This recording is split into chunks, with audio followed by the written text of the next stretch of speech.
McLean County Board of Health Behavioral Health Standing Committee, otherwise known as Policy and Funding Committee.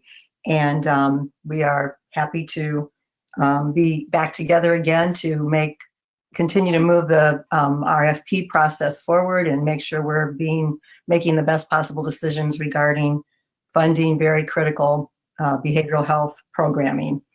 And let us begin with a roll call. And is Julie going to do that, or Amy, you're going to do that?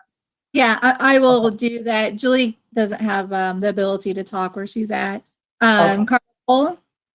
Present. Susan Schaefer? Here. Corey Tello? Here. Judy Buchanan?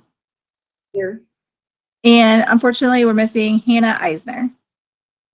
And that's why I am chairing in her place for today. And our first order, I don't believe we have any public participation, correct? So, okay. So our first order of business is to look at the behavioral health funding application. And we, of course, have been talking about this on and off for a long time. And every year we kind of revisit it. And here we are once again.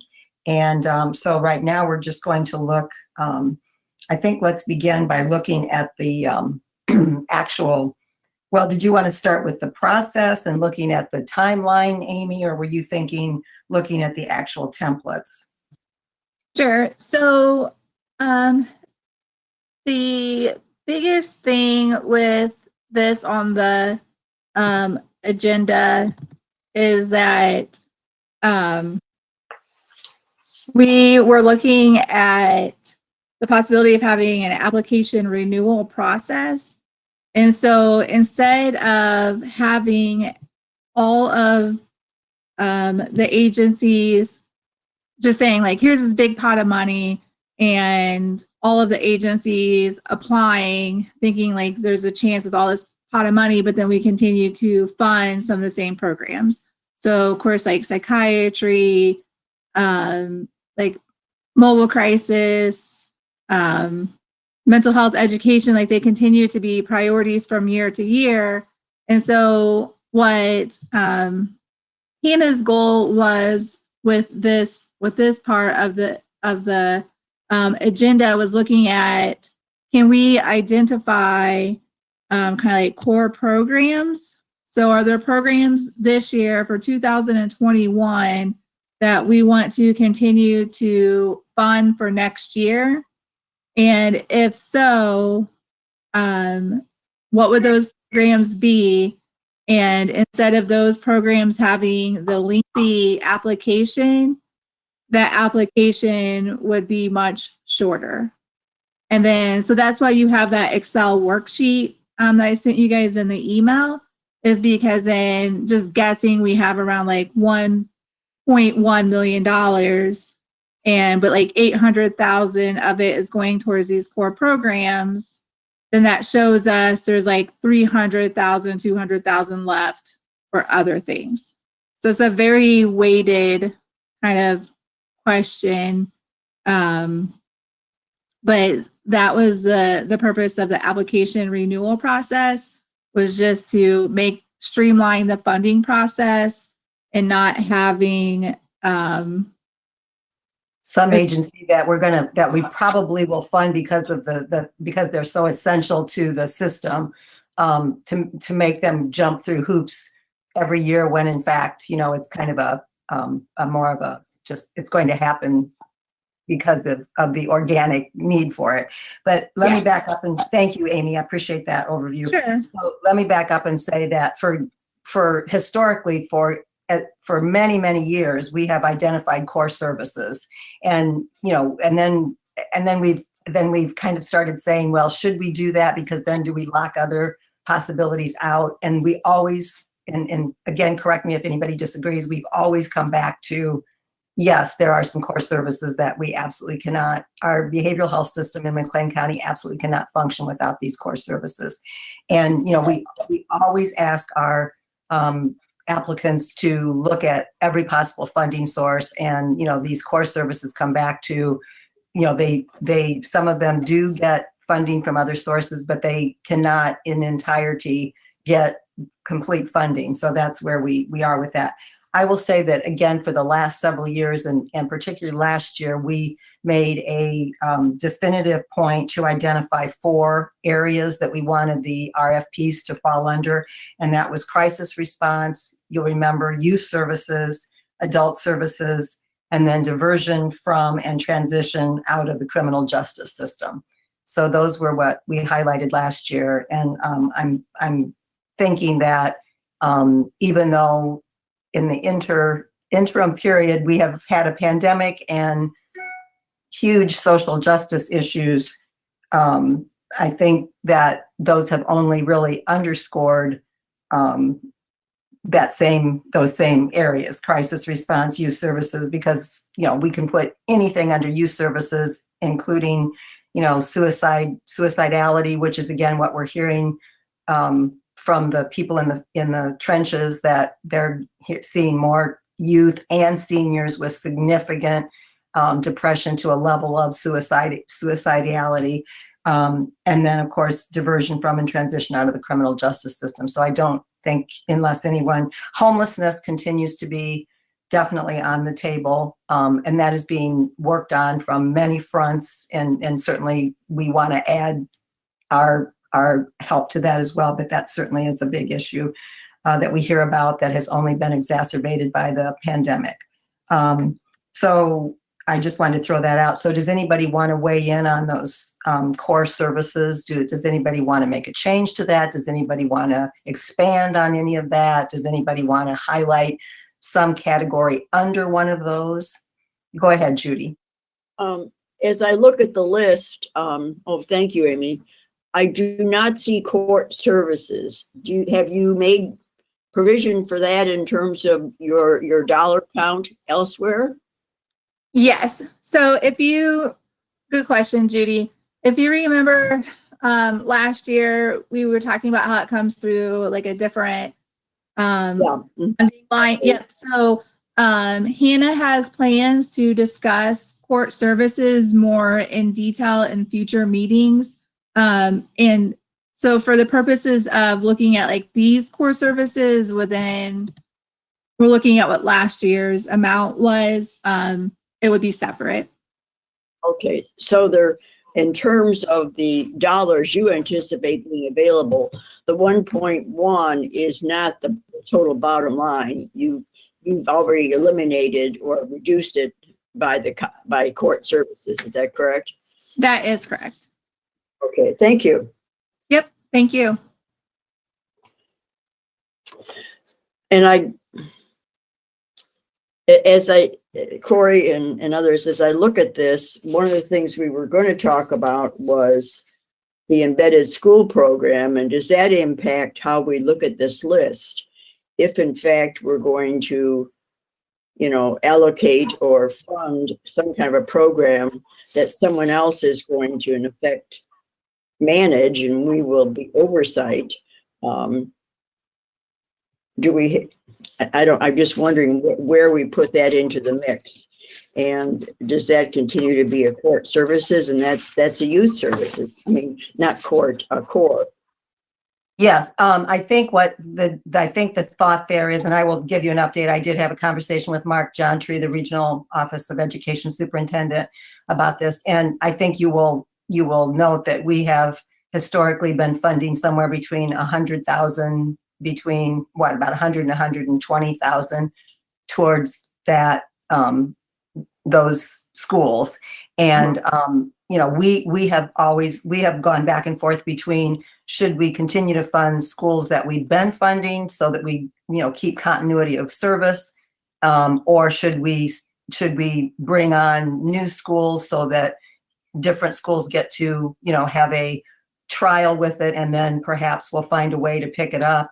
Again, I want to say I congratulate our agency partners and us in that when we started that program, the cost per entity was so much higher than this. I mean, it is so wonderful that our partners have been able to, through using, Medicaid dollars, have been able to really bring those costs down to $20,000 per entity. And again, as you know, and in many cases, we're getting for that $20,000, we don't just get one school, we get a couple schools, we get, in some cases, Olympia, a smaller district, a whole district of service.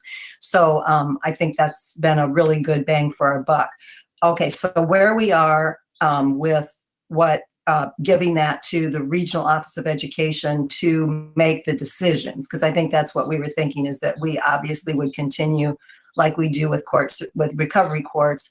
We would continue to provide the funding, and we would continue to ask for outcome data, but the regional office would be the ones that would really make the decisions about which schools would be funded each year. And then they would be working with them on, setting up the services and all of that. So where Mark Jontry is, and I just spoke with him a couple of days ago, he is very willing to consider that because he needs some time to process it. He also very much wants to be able to discuss that with his leadership team at the regional office. So that would be Molly Allen, the assistant regional superintendent, and Carmen Bergman, who's the director of professional development and leadership support. And so he wanted time to talk about it with them. And then he also wanted to, if they did take it over, he would want a panel. He would create a panel that would actually make those decisions rather than it being, just himself or whatever. And I think that's a great idea.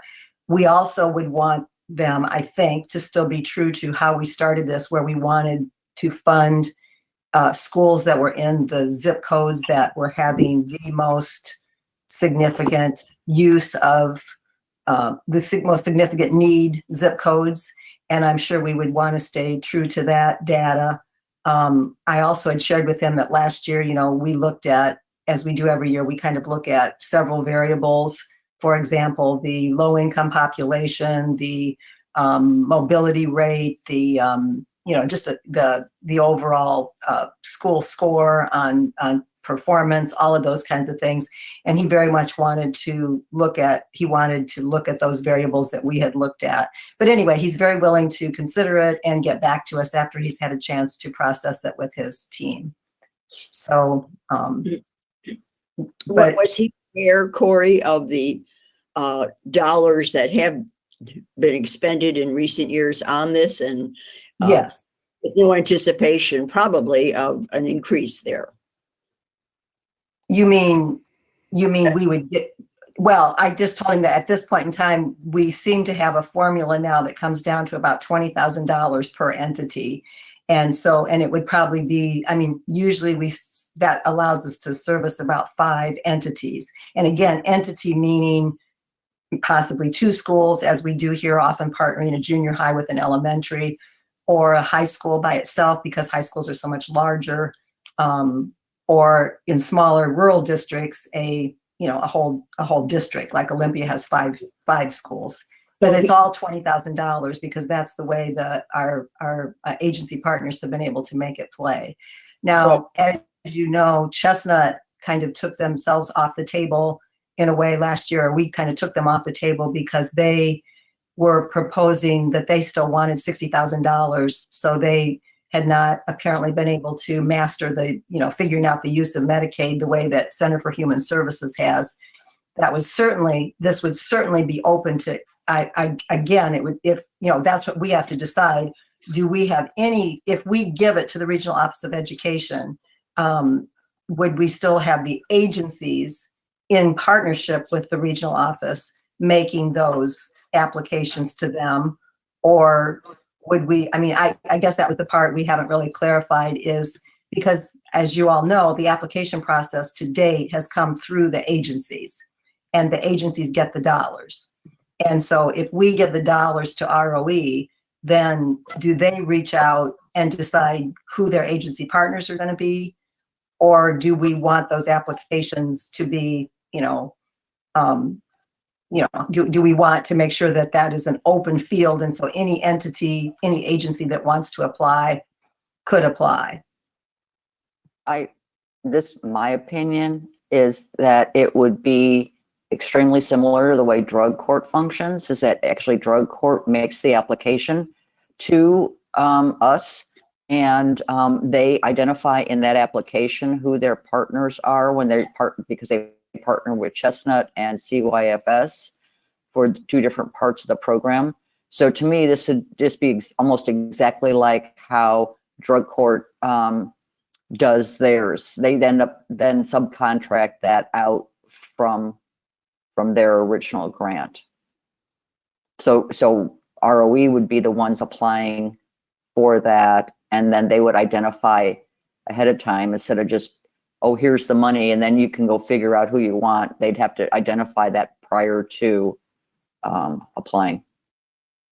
But then they would submit one application, correct? One within that one application. So the application would be somewhere around $100,000. And again, I'm just throwing that out roughly, $100,000. But then in that they would outline how they were going to divide that $100,000 up among agency partners, whoever they decide to partner with. Okay, go ahead, Judy. Well, I was just saying it's a model that's worked for us. And why not use that? That way we're not creating another whole mechanism to monitor this. And I guess my question also is, are we going to, as we do with drug courts, identify an amount? And we're talking 100,000, so that as we look at this list that Amy's provided, that we need to, be fairly clear on how much we want to provide for embedded schools.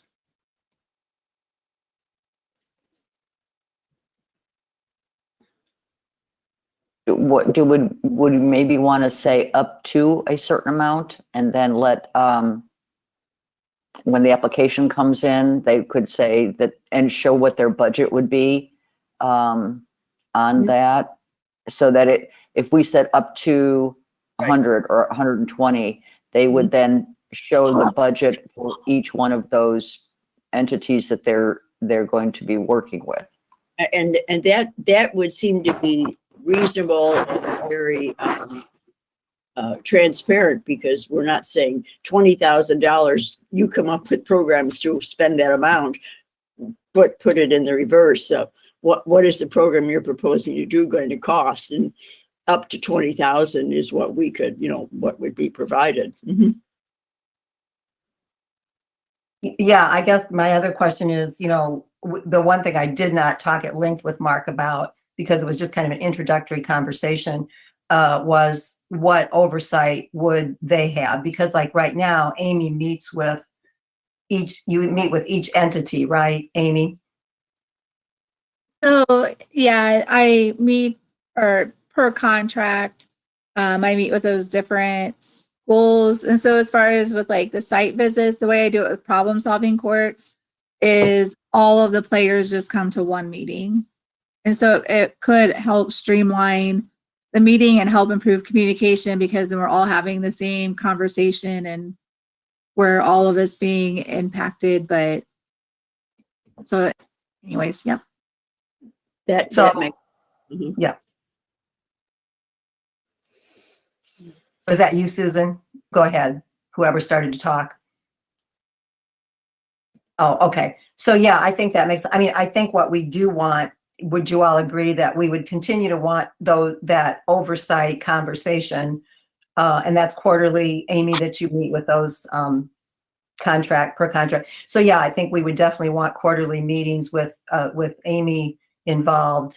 So we still, just like we do with court services, so we are still in the mix of overseeing outcomes, and we would still expect, what kind of written reporting then would we expect to get, Amy, and how often would we get written reporting? It would be the same. So even with court services, it's the same as quarterly. So with ROE, they would provide the monthly financial statements, and then the quarterly reports, and yeah, so all of that is still the same expectations. And then if we're thinking about following the same model as problem solving courts, we would have a contract with ROE, and then we would then we would have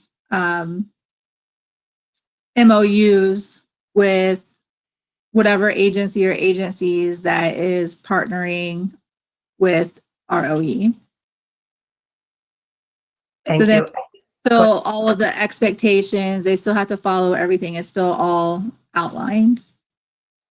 And I still believe that much of the data coming to ROE would have to come from the agencies, because they actually, obviously, they're the ones delivering the services and would be gathering the outcome data as a result. So, so I'm guessing those reports have to be done collaboratively. Yes, and they're done collaboratively now, because the ROE will provide data to CHS. So they're done collaboratively too. And just as a quick side note, the 377 board also has like a similar structure or model that they do with the Partnerships and Health program, where they have the fitness center and Mark Burst together, and it works out really well too. It's still the same expectations. We meet quarterly. So there's a couple different models that are doing this. Thank you. So I'm going to throw this out to the group. So the one thing, I think the thing that, first of all, we have to, give the regional office time to kind of to give them more information, I think, so they can make an accurate assessment of what kind of a time commitment and what kind of, responsibilities fall under this, so they can decide, if they have the staff manpower to do what this would entail. So I think this is going to be coming back again at the next meeting with hopefully all of that more finalized.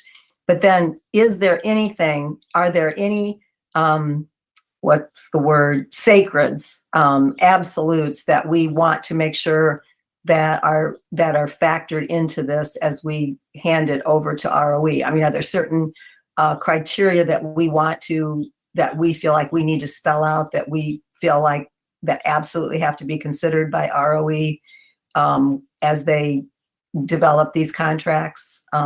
Or do we say, basically, you have X amount of dollars, and knowing that it's about a $20,000 per contract entity amount, and then we just expect you to monitor outcomes? Or are there any absolute criteria that we want to make sure that stays in the process as far as how schools are selected?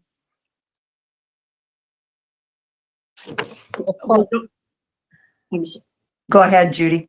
I would think we would simply ask that they use the criteria that has worked for us and that we use. Are you suggesting that they may want to establish some different criteria? I mean, what we have been using, with looking at zip codes and things of that nature, as well as school performance, that has worked for us, I think, and it's served the program well. Would we not want them to use the same criteria? And that's exactly what I'm asking you all to, decide on, because so that we are very clear with them if there are any, absolutes that we would want them to stay with. The one thing that we kind of struggled with a little bit that wasn't spelled out real clearly is that, at one point we had almost all of our money going to one district. And that, to me, and I'm speaking now personally, that to me seemed problematic, because I feel like we have to be cognizant that we have rural districts and, just different types of districts and needs. And so, whether if there's anything we want to say about that, there be some, for lack of a better word, equity among, rural, urban, that kind of thing. Do we want some rural representation so we don't leave our rural districts out altogether, even though sometimes they don't fall into some of the most impacted zip codes? Mm-hmm. The one we have does. So, I mean, we may be just fine, but you see what I'm saying? Or does some school ever that wants to be a pilot just to get a start at it? Do we let there be some sort of almost like a startup school thrown into the mix as well? Or again, is that getting beyond where we want to be in terms of our original purpose for creating this whole idea. Yeah, no, I think the idea of the equity, because we have taken into account in the last couple of funding sessions, particularly after we were made aware, we didn't even see that we were not, because we have two districts, more than we have districts within the confines of Bloomington Normal as well as a rural area. And there are some specific areas of all three of those that, we want to ensure that there is equity. I'm not sure what the wording might be, but we have deferred to that. I think in recent years, we just haven't maybe put it down formally in our policy. So I guess, thank you, Judy. I guess that is my question to all of you when we start actually getting down to a final decision on this. Are there certain things we're going to want in writing that we're going to want to say to ROE? These are factors that we definitely expect you to use in your decision making, although they certainly could add to that based on their very much deeper knowledge of the schools and the needs. I mean, we would want that, obviously, some written criteria from us. I'm asking. Yeah, it could be more of a guideline, because you do raise an interesting point. I think the equity issue is something that we want to be encourage them to be especially mindful of as a guideline. But let's face it, they're on the ground much more than us with this program, and Right. They may see a need or be aware of a need that maybe is a little bit aside from the equity piece, and would not fit in if all other things are equal. So I think we want to provide guidelines for them, but maybe not spell it out as you must, because then we leave perhaps a very glaring need out on the side if it somehow didn't fit into the equity model.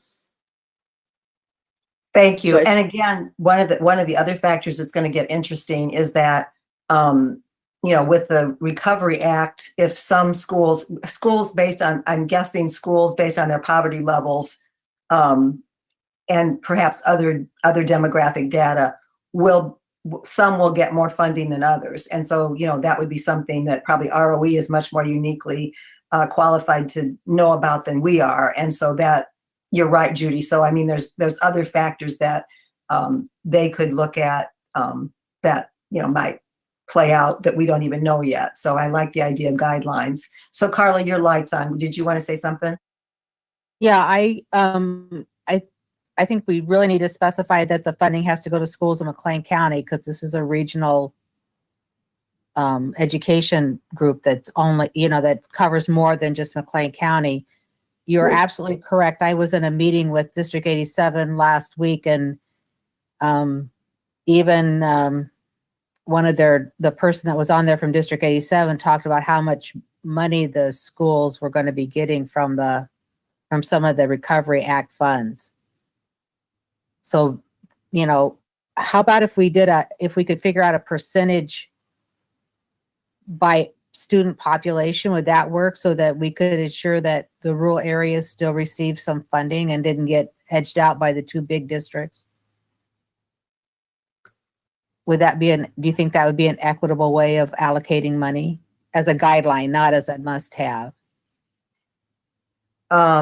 Not sure so in other words, which is kind of what we're doing, because Olympia, for example, because for their $20,000, they cover their entire district because of its size, because their whole district demographic numbers are about the same size as, another, as like half of a high school in a large district. So I'm not sure. I mean, yeah, Carla, I think that makes sense, but I'm not sure the formula you're suggesting. Let's say for example, 80% of the funding would go to urban schools, and 20%, that's probably too high, but 20% would go to rural areas within McLean County. Okay, thank you. Now I get where you were thinking. And those are just raw. I have not done the math on that. So that was just raw numbers. Yeah, gotcha. So in other words, based on what percent of the population is covered in in urban, rural, that would make the distribution equal to that. Okay, go ahead, Susan. I'm going to come back to something that I've been harping on for years. But with ROE, since they do have a better understanding of the schools, and one of the things that for years, and I know Corey, we've talked about it too, is creating a playbook to help these schools that aren't getting any funding, how they can actually go about doing this and starting their own program, especially if they're getting extra money. And maybe ROE, instead of us writing this playbook or whatever to aid those schools whenever they're ready to get into this kind of thing, if they feel they have a need, how that would happen, they would have probably a better way of writing it versus us, and addressing very specific things in the whole overall scheme of how schools work. And so I don't know if we could put that in the contract, but at least maybe aid us in creating something. It's not like a criteria for funding. Well, it is, but it's not the how you break down the funding kind of thing, or what the reporting is. But as part of that agreement, could we do that kind of thing to help everybody out? It would help them, it would help us, and that kind of thing. Thank you, Susan, for bringing that up. And that is so critical. So you're describing an implementation plan and like the steps to do that. And you're right. Wouldn't it be fabulous to also, have that set up not only as a written manual almost, but also could, partnering that with some sort of a technical, we talked a long time ago too about some technical assistance, for example. And so, could we ask them to do an implementation plan, guidance document, but then also perhaps for those schools or districts that might want to know more, there be some sort of a training, that could be attended, could be virtual, could be recorded, so people could, watch it at their leisure when they're ready 2 years later or whatever. So yeah, I love that idea. I think the more districts could learn how to do it and realize that it's possibly, what all it entails, and then make a decision whether they've got the capacity to do it or not, that would be fabulous. A toolkit. Yeah. Yeah. Yeah. And that goes back to your behavioral health advisory board, Corey, wanting to set up a way that we could maximize the dollars, because I think we acknowledge this number is not going to probably grow significant. Right. But makes it accountable, as well as the advisory board wanted us to do that. So if that, and I think that's a great idea, do we then want to look at some additional dollars, as we have done with our board in terms of doing something to promote, say, 211? Do we want to allocate some additional dollars so that regional office, as they use their staff to put this toolkit together, they know that they have some dollars to help with that? I think that makes sense to have that discussion. I'm wondering, with some of these dollars that are coming into the schools because of the Recovery Act, if they wouldn't be doing something along those lines anyway. And certainly, I mean, just example, District 87, has that 5-year grant. That's part of their, I know that's one of the things that they're going to be accountable for under that grant, is to create systems. So I'm sure that they would be, having some dollars for that too. So that's that. But I think it's well worth having a discussion about how might we as a region fund something like that. And it could be districts pooling some of those dollars. It could be us kicking in some money. It could be, again, but just looking at what's all available funding right now for that kind of a idea, because I think that's kind of cooked into some of these funds that are coming in. Go ahead, Susan. I also want to point out that not every school would necessarily need to receive funding because of, I mean, these are the most low-income schools that we have in the county. And also if you include Ridgeview, zip codes, areas. And some schools, depending upon your payer mix, because these agencies are billing either Medicaid or private insurance when they can. And depending on the payer mix, there may not necessarily be any need for more funding from either us or wherever to implement this program in other schools. And so I just want to make sure I point that out, is that if you look at how many actual physical schools that we have in this county, not all of them would even require any funding at all for this kind of thing. And so we haven't gone deep enough into this, to figure out what that is. But maybe we can actually gather some more data this way, in the next year or two, to be able to say, okay, this is really the mix that you need to make it, so that we don't have to fund anymore, or that we don't have to fund at all, to move forward. And so I just want to make sure everybody keeps in mind that we're not looking at possibly funding, 25 different schools in the future, or that need to have this kind of funding in the future. Well, Does that make and sense? Susan, yeah, Susan, you make a good point, because again, I think we all know Center for Human Services has told us for a very long time, they are doing these services in many, many, many schools within the county. But they're not all but they're not all falling under this particular embedded school umbrella, but they're offering that same thing in many schools. So really what we need to know, or, you're right, it would be really good data to have. How many schools are they in? And the ones that they're in that are not part of embedded schools, are there differences in the services they're giving? Is it, are the embedded school staff more likely to be more involved on being on school teams, and so that they are really more a part of almost like school faculty, versus some of the other schools that these agencies are in? Is that more of a, they just go in, provide counseling services and leave? Are they doing as much home-based services? Are they doing as much summer work as our embedded school therapists do? So that would be a wonderful conversation to have, to say, but we certainly know that the agencies are in schools all the time and are doing, similar work under a different funding mechanism. So that would be a great conversation. I do have the answer to that. I've talked to CHS several times about this. So the big difference between the embedded school program and then what you're talking about where they're in the other schools is that with the embedded school program, it follows the model that we know, where they're available in those schools, they're going to 504 meetings, they're staffing with teachers, nurses, but the difference too, Ethel May wants to say hi. But the difference too, like with the other schools, they go to whatever school that they need to see a kid, and then they see what kids they need to for individual sessions, and then they leave.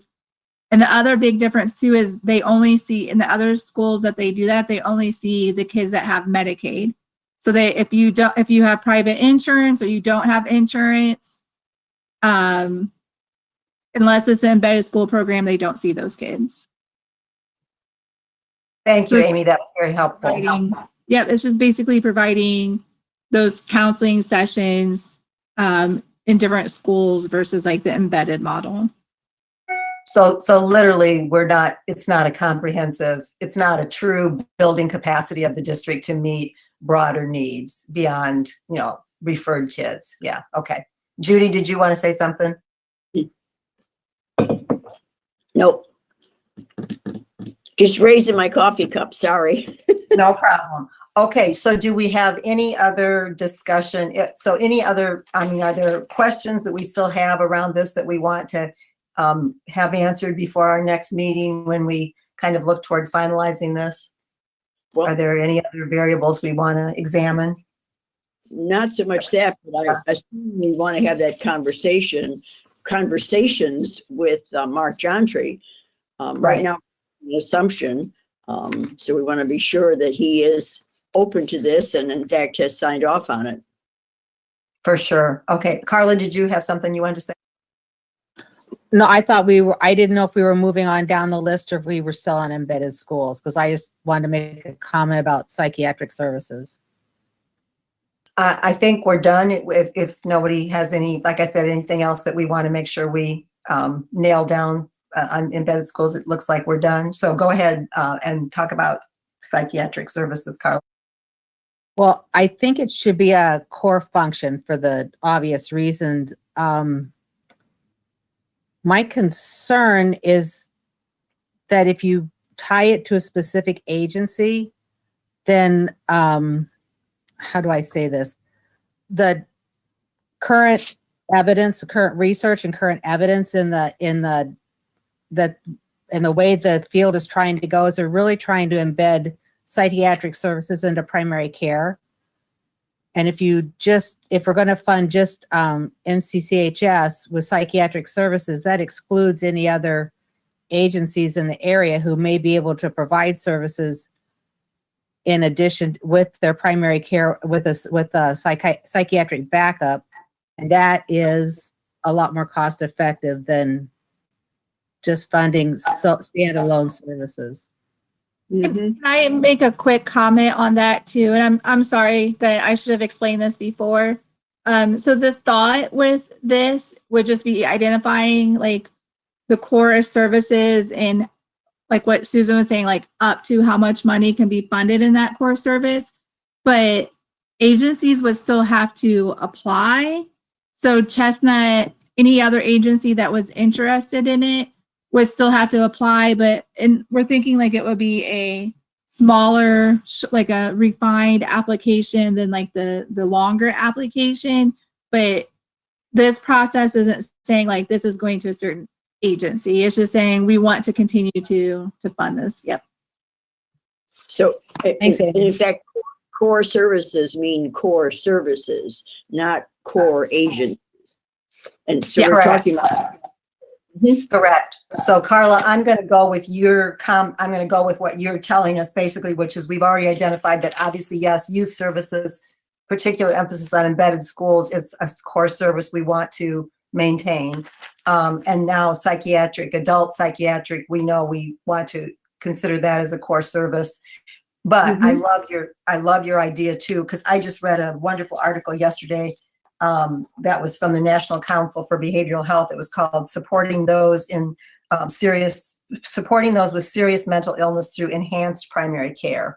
And so I think you're absolutely on target there, Carla. Is that this may be something that before we throw out the RFPs, we want to figure out what our role is in maybe having some of those conversations with primary care entities to decide, is that something we want to encourage us, like looking at a strand of that as part of adult psychiatric? But for right now, for today, our primary point is just to label it as a core service. But yes, I love the fact too that it should start us on a path towards perhaps having some very important conversations with some primary care providers about what role, might they want to throw their hat into this ring for, so just a thought. Okay, Susan, go ahead.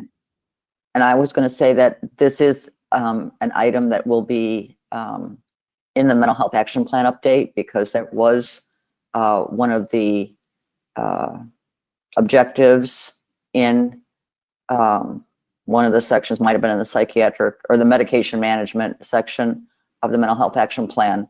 And so, yeah, this is what Carla had said was going to be addressed when I get to that point in there. Yes, thank you. And I will say that just again, we're not going to go into depth on this today, but I will say that Sue Pirtle, when we reached out, when Amy and I kind of started opening a conversation about what is happening to any of those adult psychiatric clients that are not getting service because funding was cut.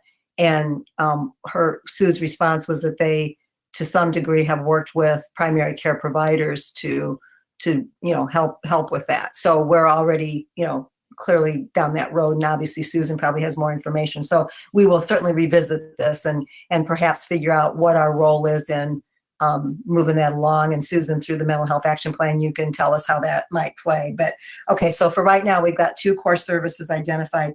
So anything else before we move off of youth services though? So we've got embedded schools. Are there anything other core services under youth services that we feel absolutely under youth services that we feel like are absolutely critical? Ending the silence. Yeah, I think suicide has to still be there. Does everybody agree with that, that we probably want to continue the ending the silence piece through Project Oz? Because again, for $70,000, we get huge coverage in many ways.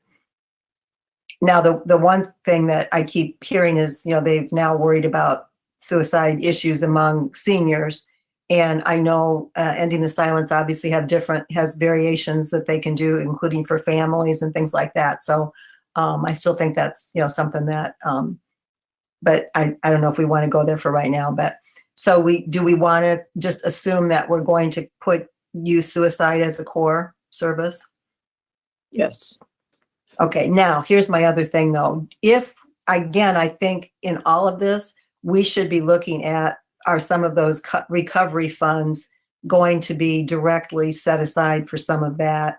And do we want to make sure that, I just think we also want to be mindful that if there is alternative funding available for something, we still want agencies to go in that route. Because that's true to the way we've set up our model, that we certainly always want to use, we're the payer of last resort to the extent we can be. Go ahead, Susan. I was just going to say, we're the payer of last resort. And, there's money coming to different entities in different ways, shapes, and forms from either federal, and I know the state has made some comments, or the governor had made comments about allocating things for mental health, and then the schools, they've kind of given some direction to the schools as to what they should use some of the funding on.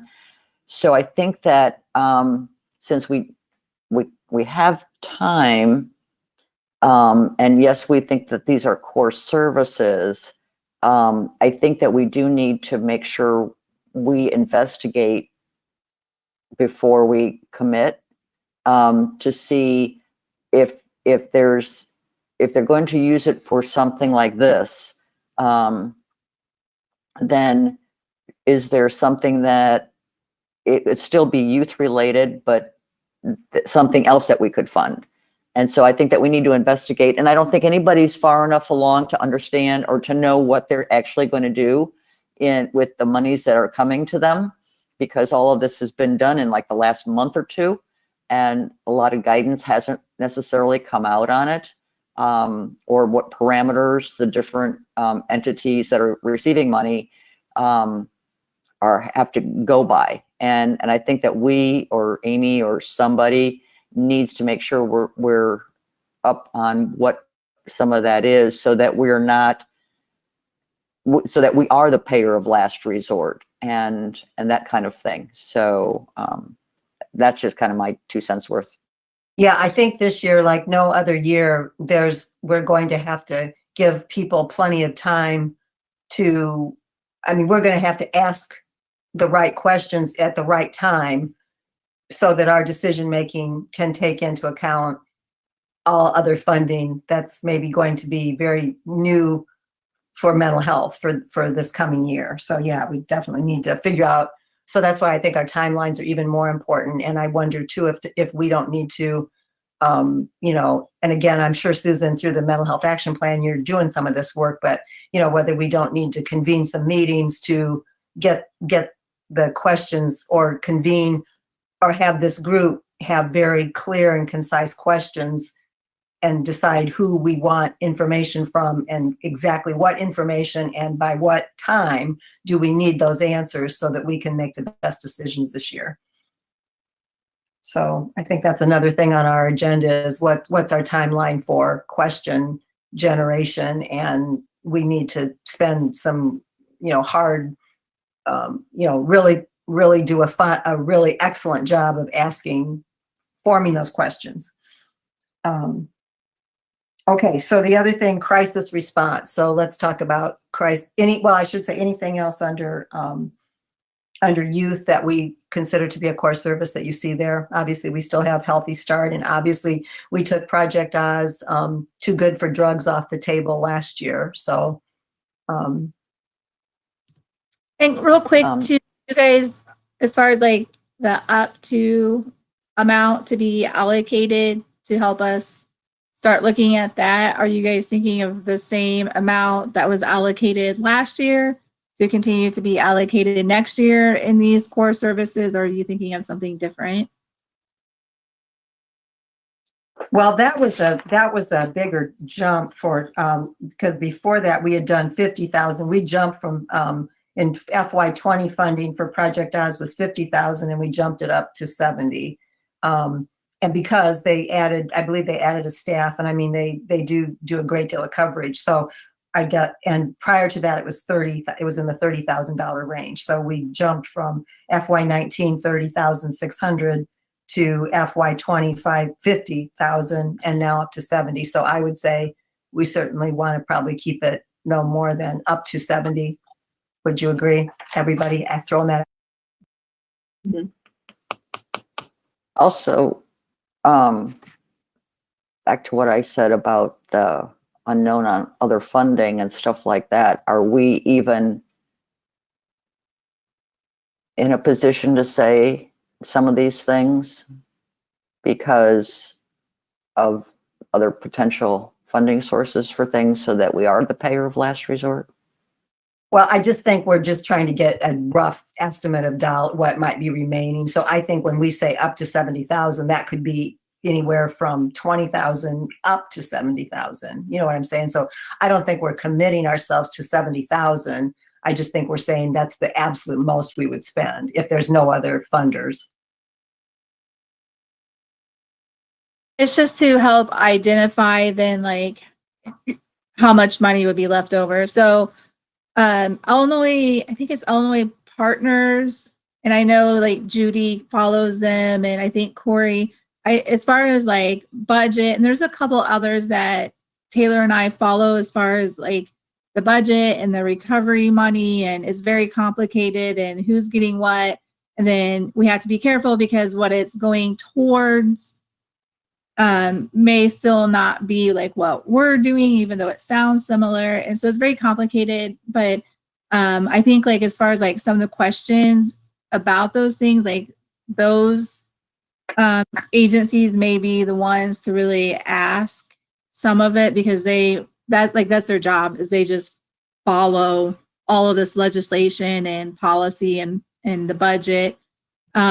And the other thing too with this is, right, so like if Project Oz, if someone else is doing mental health education, suicide prevention, and they get, a lot of money from the federal government, then that would leave room for something else.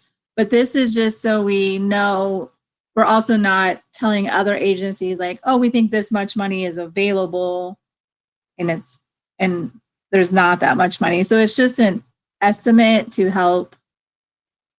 It's just an absolute cap of we will not go over this, but we may well go under. So to me, that's what it means to me when I'm saying up to 70,000. It could be anything under up to 70,000 as a maximum. And Corey, I think the notion of other additional funding sources during post-pandemic or during the pandemic, we need to know that and have an expectation of our agencies, but we also have to remember that those dollars may be very clearly earmarked for certain things. So just because it's out there for quote mental health, our core service may not come under, you know, a particular criteria. So I think we keep our up to levels fairly consistent in anticipation that the agency may not get it or may not qualify. Go ahead, Carla. Thank you, Judy. I think we should probably consider Healthy Start and youth substance use prevention as core services because they fall in line with public health with the public health core functions also, which is prevention. Yep. Very good. Yeah. I do feel like there is a very concerted, a greater understanding of the need for services for intense issues right now. And you're right. It would be, as we always do, it'd be very easy to shove prevention way, way down. And then realizing that if you don't pay attention to prevention, you know, you let problems bubble up and become more serious. So I agree that prevention continues to be something that we have to be, to have a true continuum of services for our county, we've got to include prevention. However, you could, I guess a case could be built that everything on this list would qualify under some form of prevention. We're trying to prevent and, you know, propose healthy living and prevent people taking their life or not taking their meds. So, but no, I appreciate that, Carl, and I think it's incumbent on us as a public health entity to be mindful of that. Okay, primary prevention, which is the most cost-effective form of service. Good. Right. And I will remind everyone that Project Oz, you know, we have paid up to when we had the, you know, youth substance use prevention, which also includes, do not forget, it includes social emotional coping skills in that curriculum as well. But that is $130,000. And so that was a big chunk that, you know, we add back in. So something to think about. Go ahead, Susan. Did you have something you wanted to say? Well, if you look at mobile crisis and 211, and we fund those, call those core services because we obviously have to have mobile crisis and we actually have to have 211. We pretty much are just funding everything for the most part all over again, and everything's almost a continuation except for since this year we didn't fund the substance use for the youth for 21. I mean, because that's only the first half of the year that we are funding. So that pretty much wraps up all of our dollars. I know. Ironically, I think, and I feel like that's kind of where we come to just about every year. So that's interesting. So I think, you know, and I don't know if we want to, you know, if we want to take a kind of a locked down approach then and say what decisions we made last year. Kind of, we did core services last year and we've done core services before. And so here we are again. And these really do make up a behavioral health system. Whether we're ready to go there or we want some more flexibility and maybe not. So anyway, what your thoughts on that? Go ahead, Judy. Yeah. And no, let me think for a second. The core services that we identified in the past, it looks like we are coming down and concluding that they continue to be core services, and they are important parts of a behavioral health continuum. And I think there are other parts of it, residential treatment, et cetera, but I think that we see this as an important piece of the whole continuum, and it doesn't change. I have no problem with continuing with core services as long as we acknowledge that they are part of primary prevention, that they are in fact integral to having a full continuum while not being the full continuum. Okay, thank you, Judy. Now remember too that last year we had previously funded, you know, 211 crisis in the amount of for FY19, it was 39,000. Then FY20, it was 42,000. And then obviously we jumped up to 87,900. So we doubled, we definitely doubled what we were giving to 211 for many reasons. And, they continue to field a great many calls. And Susan and I were just on a meeting with them yesterday, and they're still getting a lot of vaccination related calls too.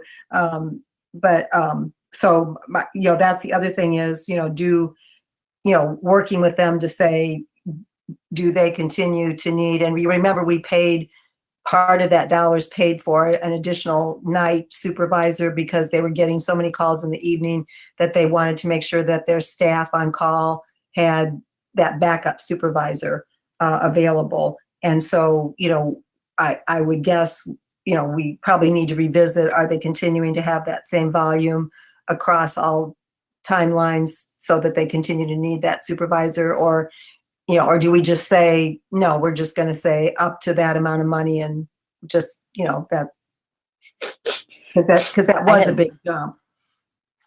I had lunch with Karen yesterday and forgot to ask her about this because I meant to ask her about this because I also believe it was to implement the texting part of them. And I thought that was also part of the supervisor position was on the texting. So I don't know if that's gone away. And actually, because of the way they operate and that they can operate, with some people working from home and stuff like that, I don't know if there's still the need there. And I think that maybe, and Amy, I don't know what you've talked about with Karen, and you all know she's retiring in July, end of I did June? not know that. I did not End know of that. July.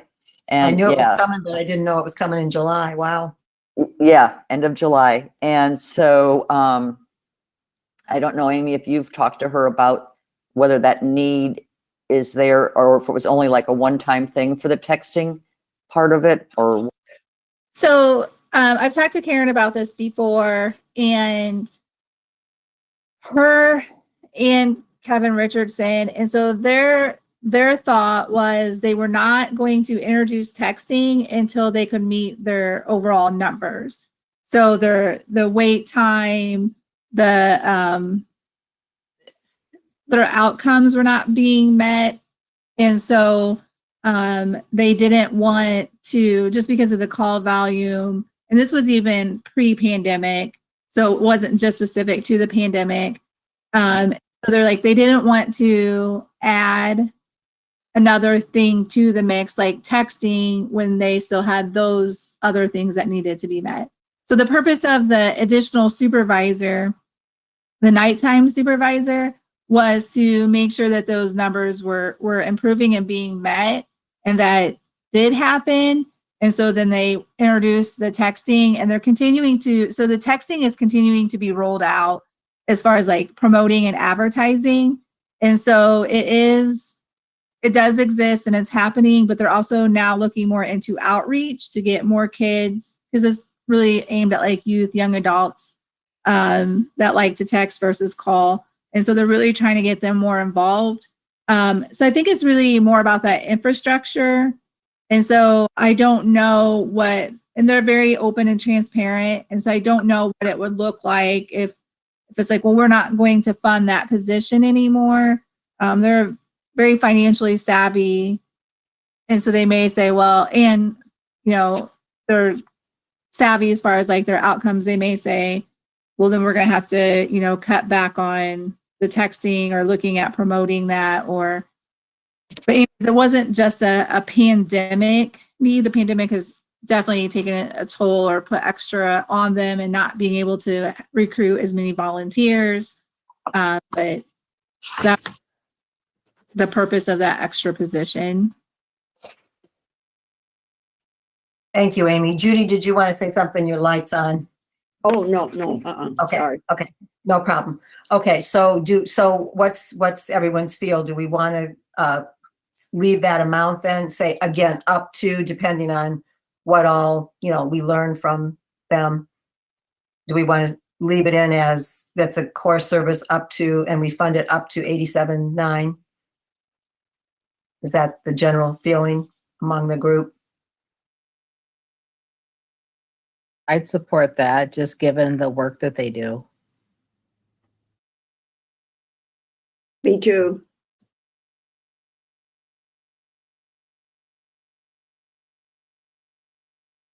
Okay, and then mobile crisis. I think we pretty much would agree that that's absolutely critical and has been incredibly critical during this pandemic. And I'm sure social justice issues have also sometimes played into people's anxieties as well. And again, we funded that previously. Mobile crisis, we've kept that pretty steady for the last 3 years. FY19, it was 382, FY20, 383, and last year, 3848. So it's been pretty steady around that 380, 85 mark. So do we continue to say we keep that up to that amount? Or again, and again, that's another one where we don't know if they're going to get any additional funding, being part of a critical piece of the mental health system, whether they would be eligible for any additional funding that we would need to know about. Make sense? Yeah, and I think that there's a bunch of grants that are coming. I was on a call last week before, and there are various grants that are coming out with some of the federal funding that I think we're going to specific federal departments. And if I'm not mistaken, there's some on, or maybe it was a state on some either mobile crisis, that kind of thing. I have to go back and look. I've got so many notes about these things with all these different calls I've been on, and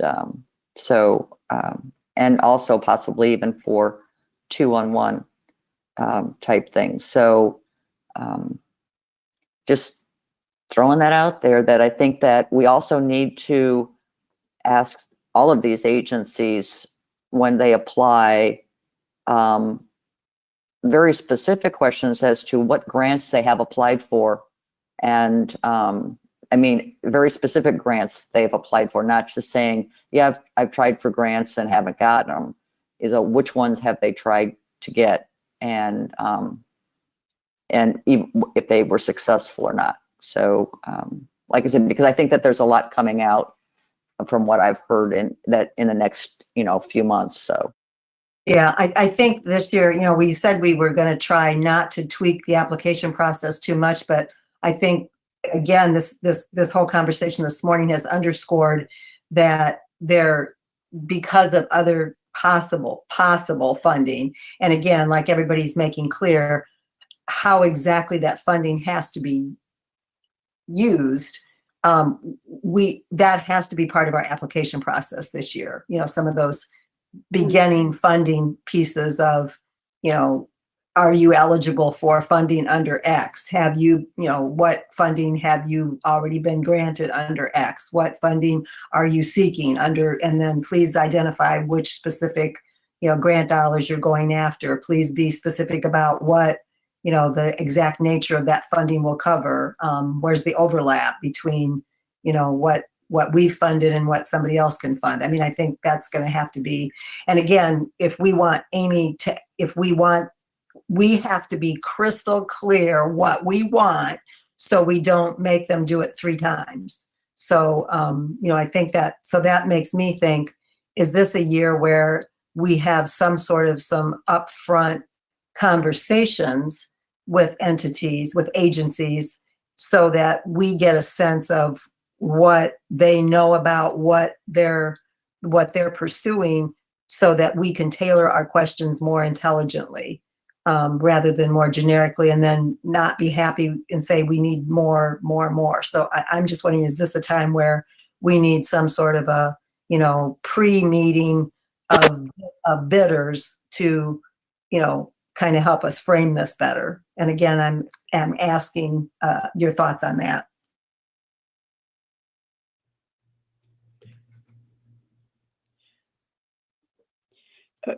Corey? Go ahead, Judy. Well, and I think that specificity, as one that doesn't want to see us hold back at decision time because we don't have information that we didn't ask for. That specificity becomes important, but I don't know. The feds and the state probably don't even have it very clear. If some discussion of federal dollars and specifically what federal grants are you requesting, what state grants are you requesting, the sources of those, I'm not sure that even Amy going for the best information she can solicit will have that. But I think it's going to be very important that in our application process, we do ask for that. But we may have to agree at this point that if they're going for some federal dollars, what are they? If they're going for some state dollars, what are they? Because we then do risk later down the road being made aware of some specific state grant that would have in fact helped someone. Right. Maybe they did or did not even know was available. And I guess who's the burden of being knowledgeable and being informed on those availability? Where's the burden of creating that list? Is that on Amy and the health department, behavioral health, or is it on the agency? But I appreciate your caution, Corey, and I'm not sure how we resolve it. Or is that Behavioral Health Coordinating Council? I mean, it seems to me that this is a large issue question. Yeah. And it seems to me that you're right, Judy. I mean, to get the information we want is going to require some expertise. Yes. And so I think that is a hugely important question. Who should be generating these questions based on their knowledge of what might be available and from whom? And yes, that may well be beyond the scope of our group, and it may fall under, I don't know, what are your thoughts, Susan? Well, my intent is more like there are going to be grants, and whether or not agencies apply for them, but if they're applicable to some of these agencies, I'd be hopeful that they would apply for them. And so what happens, and I'm not saying, if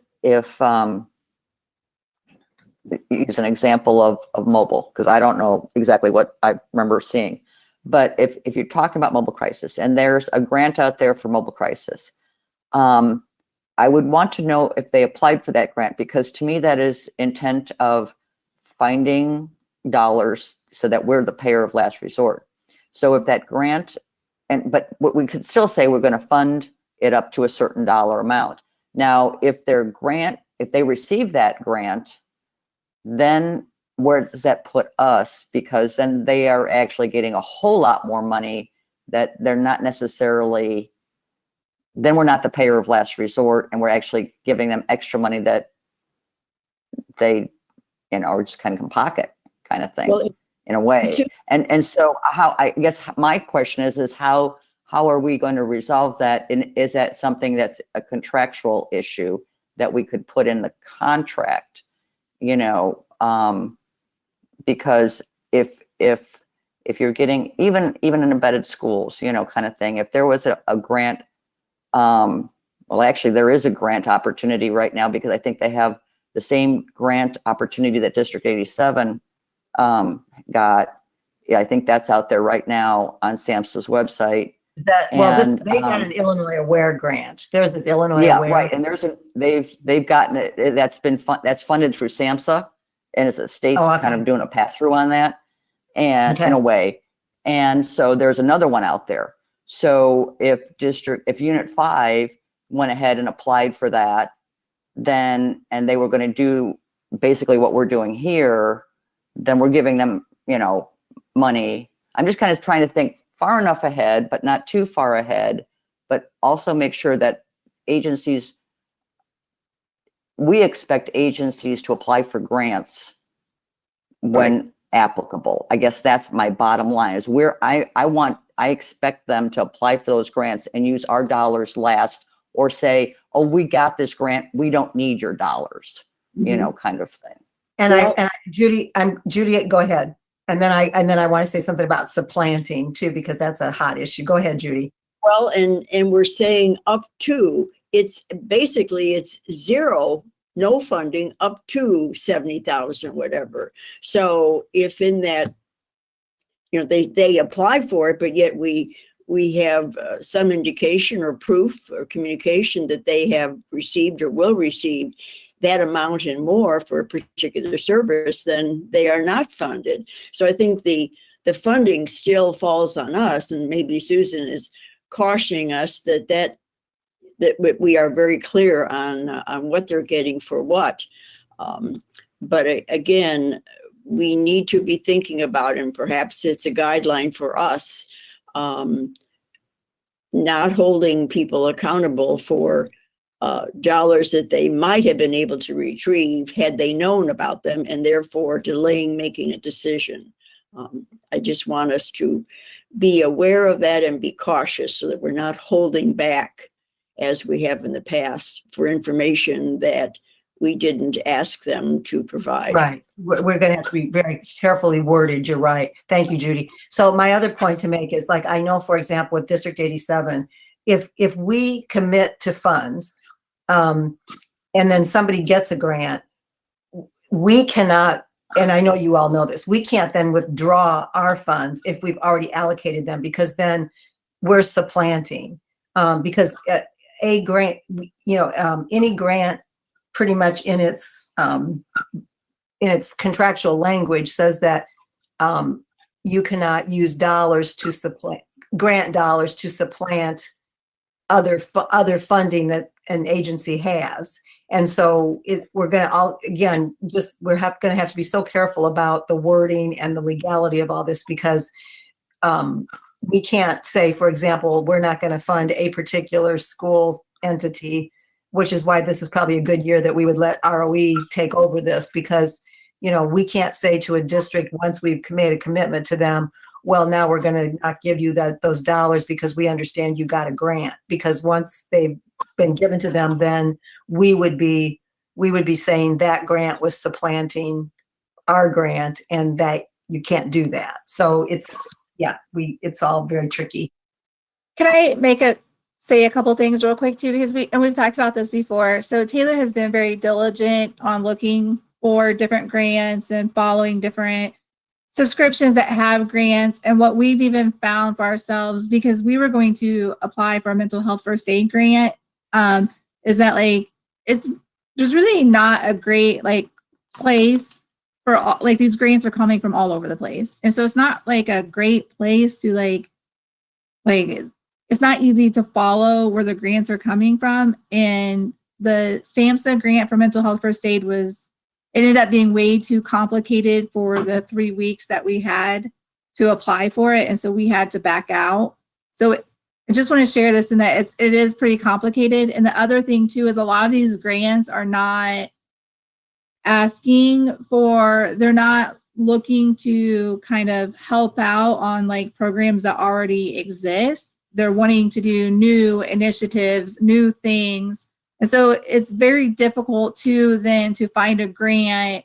If we're looking at Crisis 211 and doing that, it's very difficult to find a grant that is asking for the same things that we're asking for. They're looking at different things or new initiatives or new programs. And so it is very difficult. And not that it still shouldn't be, agencies should still be looking into it and seeing what exists. And we look into it to see what exists for us also, or other agencies. And if we can pass on that information to other agencies that are interested, but it's extremely difficult. And the other thing too, if you guys remember YWCA a few years back when you guys were funding for Labyrinth House, and they ended up receiving like $800,000 from the federal government. And so that funding stopped. But even then, so they received the award saying like, you got this the last year that you guys were funding them. But however, they had to wait. That program still didn't start like until like 9 months later after it being awarded. And so there's still like this nice chunk of time between, it's not going to be like there's a contract, you provide funding to this place, they get a new grant and it immediately starts. And so there's still some safety net where if someone does get like a really awesome opportunity like Labyrinth House did, there's still that space in between what you guys are funding and when the other funding picks up. Thank you, Amy. Those are important points because you're right. The grant dollars are the specificity of what they will fund is such that you're right. It may not well be an existing, very more common set of services, so to speak. So thank you for reminding us about that. So I think for right now, are we in agreement though that we've kind of established that what we're currently funding, we still all consider quite essential, and we're kind of going to stick with the dollar amounts up to what we're funding this year. Now, what we haven't talked about is if any of our entities come to us and ask for a big increase for, a given reason, we haven't,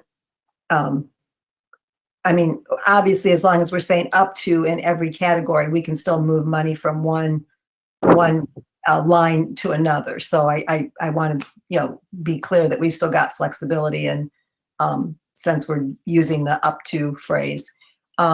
The other thing I want to talk about, and Samantha, this is where I hope Samantha's still with us and listening. The thing we want to know then is if we're pretty much going to recognize, obviously with the ROE possible would be a big change, but with the rest of them being pretty similar to what we've worked with before, can some entities just do a renewal contract with us versus having to write an entire new thing? And your thoughts on that? I think that's entirely possible, so long as when we're doing that, you are very clear about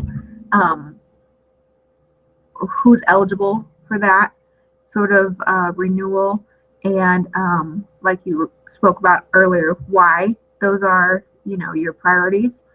So I think that's possible that we can construct something like that.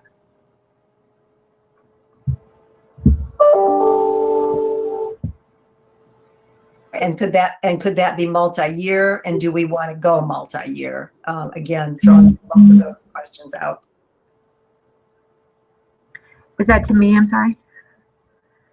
Kind of everybody, but yes. Let me start with you on can a contract be multi-year? Yes, it can.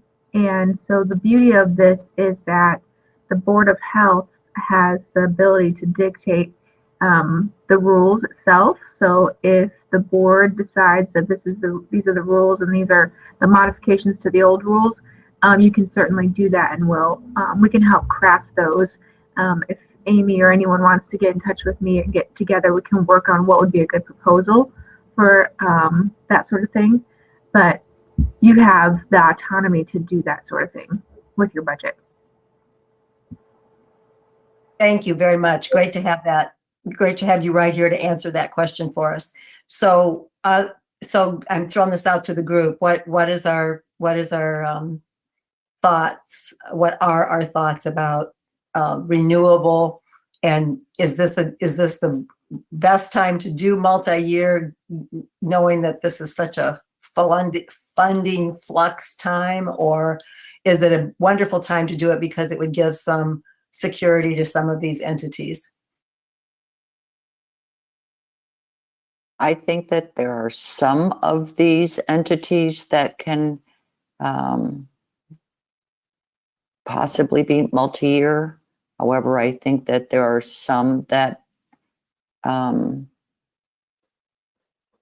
we would want to evaluate every year. It is. Does that make sense to everybody? Can I just show it? Can I see just, this is not a vote, just a show of hands though. I mean, does that make sense to everybody that we should explore multi-year for some? And if not, please tell us what your concerns would be. Well, if Corey and Susan, renewal to me might make more sense, particularly in an environment where new funding is becoming available. We don't know for how long or how it will be earmarked. Multi-year with a particular agency, would that possibly lock us in then if we guarantee multi-year funding, if in fact the service they're providing now could be provided by another entity equally as well, if not make some improvements? So would multi-year lock us into having to fund a particular agency? Well, yes, in a way. I mean, my first one that I would think of that could be easily be a multi-year is 2-on-1. Right. Because that is not going to change. That's, at all. And so we could, and on the county board side, there are some contracts that we have with agencies or vendors that are 1 year, and then every year we end up having to vote to renew them. And then some are 3 and some are 5. And then the only issue with that is that the amount doesn't change. If you do a multi-year, it would be, or you'd have an escalator clause in there, it's going to increase by X number of percent, kind of thing. And just like we have with the sewer or septic fees for the Board of Health on that side, where there's an automatic increase every year. But that, to me, that's one that is never going to change. So yeah, we can have you can even have an automatic renewal. But then again, if these agencies may want more money and you have a multi-year contract, how are you going to figure this out? So I would probably lean more towards the annual renewal on that versus a multi-year, even though we know that 2-on-1 could be a multi-year. There, to me, that's why it's like, yes, some might work. Ending the Silence is an evidence-based program that that is accredited and things like that. Yeah, there might be someone else in town that, and I haven't figured out who, that would want to do a different program for ending the silence or youth suicide prevention, because I think there are a couple other evidence-based programs that are proven. But do we want to say we definitely on the prevention side want to do that as a multi-year program, a multi-year contract, and say for the next 2 years, yes, you're definitely going to be presenting this in the schools, and that way it also helps the schools out in planning and their things. So that's why I said some would work, some may not, because there may be other people that would like to apply for some of those. Right. That's what I was getting at. So are we ready to, so are we definitively saying, yes, let's go for renewal contracts? Let's leave the multi-year question for more further discussion. But yes, we definitely want to look at what would a renewal application look like. Is that where we're at? Donor contracts today say that this may be renewed. I can't remember. Oh, I thought we put that in there a couple of years ago. We talked about putting it in there, and then I think it was a subcommittee last November, December decided like there wasn't enough conversation or on it or the language, and so I was told not to put it in, to put anything in there like it could be renewed. Well, can we? I'd So support. in the interest of time, we've got a half hour left. So in the interest of time, do we want to look at our existing template and see what we would take out if it was a renewal contract? So does anybody have those documents in front of you? The blank one that Amy sent out, and then she sent out, I think, Baby Folds and Project Oz's from last year. And so do we want to quickly look at that? Sorry, I do have one question as I'm finishing up this Excel worksheet. And then there was also on the agenda, the template, my final template for the board reports, if there was any other comments or conversation, or if you guys were comfortable with that template. But as I'm looking at this Excel worksheet, the up to, I did what you guys said as far as like looking at what they had last year and doing the up to, but you also identified substance use prevention education as a core program, but they got $16,000, and that was only a 6-month contract. So they got $16,000 for a 6-month contract. So what are thoughts as far as like the up to funding for substance use prevention education? Is, I'm assuming that would be different than last year. And remember, our prior years were over 130, up to 130,000. So is that something we want to ask them, how they've figured out, how they've funded that as to the degree they've been able to fund it before we make a decision on that? So I have that information. So the $16,000 for this year, that was just to cover a couple of the schools through the rest of the school year. And so that's just a 6-month contract. And so, and then you guys received a letter from Project Oz where they had to cut schools. And so as far as, so they were not able, with the funding, the minimal funding they were provided this year, they were not able to do it at the same capacity that they've done in years before. So the $130,000 was to cover all of the public schools, and then that was in addition to money that they received from DHS. So the program does still exist, but it just doesn't exist in all the schools anymore. And clearly the reason why we didn't go any higher is because we didn't have any more money. So, and if the money's going to be about the same, we're going to be in that same boat again, unless again we look at our own fund balance, et cetera. Right, and so we don't know I don't yet have the numbers on what the approximate allocation will be, because we haven't received the numbers yet. I don't think from like tax levy, or I could be wrong. I don't have the numbers yet. But if we're looking at what last year was at 1.193, and right now, excluding substance use prevention education, is at 1.189. So it's only about $5,000 off from what the total funding was last year. And so if you guys were thinking about doing the 100,000, 130,000 for 22 for prevention education, then that money would have to come out of the fund balance maybe, or somewhere else, because it would be over the tax levy as far as what it looks like compared to last year.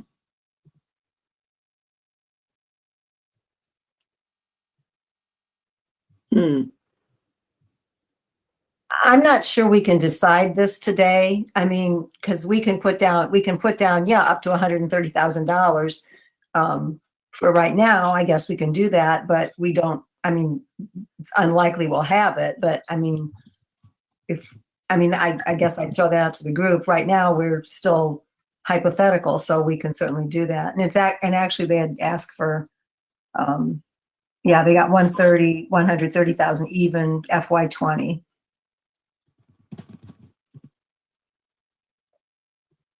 I mean, that's what they'd asked for. Yeah, not what they got. Okay. Corey, Yes, go ahead, Judy. And this, there's probably never a good time for this conversation, but I noticed in our minutes, and I recall from our last meeting, we were going to have some discussion about some additional funding to our behavioral health program. The levy was mentioned, that perhaps there was a little bit more that could be squeezed out of our levy without influencing the whole county. Income tax, behavioral health coordinating council.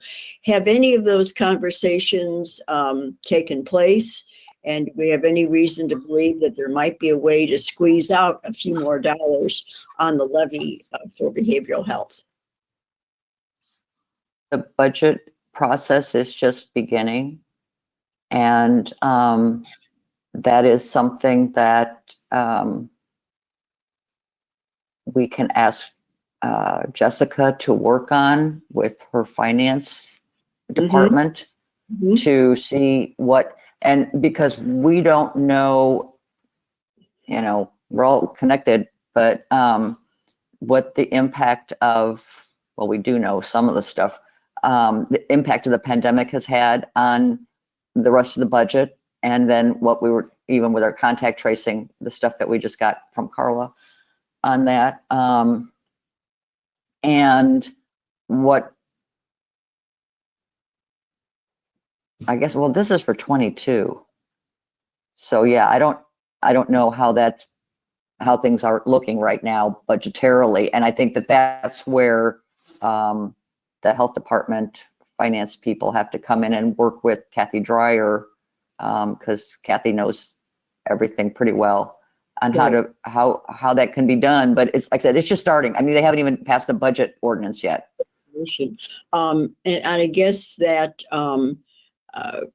this is something I certainly don't know, but is it possible, since it had been stated that the levy that was approved by the voters to levy for behavioral health dollars, that there is some way yet to grow, not to grow, to go up to a limit that we haven't gone to? Is that in fact real? Or maybe we ask Jessica and the finance people to investigate that.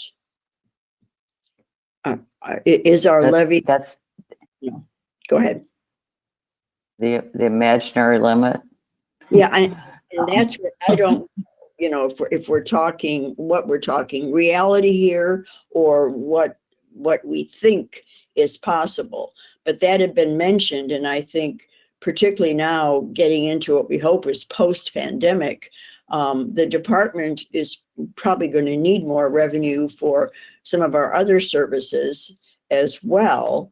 And so if there is some room to up that dollar amount that comes from our levy, it could be needed elsewhere. But in terms of the mental health levy, that's something different. And I'm not clear on that. And maybe we should be exploring that through our finance people with the finances at the county level. Can I ask that we make a very specific recommendation about how that would come about? Who should talk to who, by when, to ask what? Can we be crystal clear? Because once again, this is something we talk about over and over and over again. Is there any way to commingle funds? Is there any way to find this out? We do it. We talk about it. It never happens. I want it to happen. So who should talk to who about what by when? Oh, that'll be easy then. Corey, I'm certainly willing, as a member of this committee and a member of the board, to explore it. You know, in terms of what I think we're asking for, but I think it's exploring it with Jessica and finance, who then sit down during this process, because I know they'll be meeting with Camille and Kathy and others at the county board level. Explore with them what are the possibilities. And, you know, there'll have to be some very specific questions, but if you would like, I could work with Susan and others to come up with what it is we want to know. And I think that would be wonderful. I think that would be wonderful. And I would say, let's get that into the pot at the beginning of the process instead of at the end of the process. And so that it can be factored in where it needs to be factored into. So basically, Judy, what you're proposing is that you and Susan, are you taking her? And I know you're in the middle of a big project. So I mean, I could also work with Judy on this if you're feeling buried, Susan. or Yeah. Carl might want to, I don't know, but I just think we need two people to sit down and generate questions and arrange a meeting. And that meeting should probably include, first start with Jessica, but then the meeting should include eventually Kathy Dreyer and Camille. Right. And then there be a finalized report back to this group. And I would say what's reasonable within the next 2 months. Oh, definitely. Yeah. And I'm Yeah, willing, Before our next meeting, can that happen before our next policy and funding meeting? no, I'm willing to take a stab at it. I mentioned Susan, not to pile more on her plate, but just as someone that maybe we could use as a resource, if we have questions. But I'm willing to take a stab at drafting something and getting it out to everybody, and then people. Well, and my guess is Hannah's probably I don't think we want to leave Hannah off of this as the committee chair. So maybe Judy, it should be you and Hannah with consultation from Susan. Mhm. Sure. I don't yeah, want I mean, Hannah out yeah, of this. I'm willing to, obviously, all of us, even Hannah, who's not here. What meeting were we in when we said about the opinionated? And we're just also quiet about things. Right. But yeah, I'm willing, because I have some thoughts in my mind on some things, and that kind of questions that I want to have answered on some of this stuff too. So, Well, and can I throw out there then too, one of the things we did mention was the income tax and behavioral health coordinating council. And I think, I don't know what the answer would be on any of those, but they are places that have some revenue. Well, and again, we keep talking about commingling, coordination, collaboration, not having silos, and yet we continue to, silo some of those behavioral health dollars in some ways. And so, just. Well, let Yeah. me take on a stab at, Okay, thanks, Judy. because you and I have been talking for 4 years, and I better put my money where my mouth is now and try to help do I something. really appreciate that. Thank you. And Hannah can I'm- weigh in on this too. I don't want to leave her out of this. I know that's something, as we've heard her say, she feels very strongly that there should be perhaps just one pot of behavioral health dollars. And certainly that doesn't mean certain things still can't be earmarked and controlled by one entity more than another, but to look at it as one behavioral health entity versus, We two totally unconnected pieces. we got parallel lines, which was something I expressed concern for several years ago, and I want to take a look at that. Are they really there? Should they be there? So as I said, I'm willing to take a stab at this and share them with all of you, kind of my initial thoughts and where we're going. I'm going to speak up here and make some statements that might help clear up some of these things. When you're talking about the sales tax money, that money is for new and innovative projects. It was not ever in any conversation that I have ever had since before it ever happened, intended to be anything like a capacity grant, like what we're doing with the dollars that we get from the property tax. And it was not to sustain a system that needed to be changed. And that is pretty much, it's not the fact that we don't commingle dollars, or anything like that. That was what that money is for.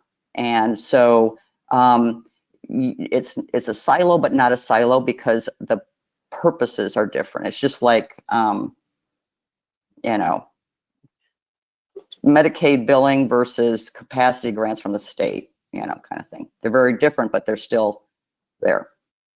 Well, and some of that sales tax money, however, that the cities, the IGA that the county has with the cities, they're not clear on where the money's going. And I've been led to believe by some of the conversations with them that they think it's going to some of the kinds of things that we are funding and following. So again, it may be just some clarification for those of us who perhaps are in the dark about some of this. And also, what, if anything, can be altered or revised? I know I'm opening up a whole big Pandora's box here. I was gonna say, I don't think this is the place for this conversation. No, I know. yeah. I'm hedging. I'm kind of biting my tongue, but let me just. So anyway, let's just say thank you very much. Judy's going to cut Judy and Hannah. I'm going to put Hannah into this mix because I know Hannah has really strong feelings about this too. And as the chairperson of this committee, I don't want to exclude her. So I'm going to say that, and I know if we have 3 people, then it's got to be an Open Meetings Act. So, 4 people for this group? For this group though?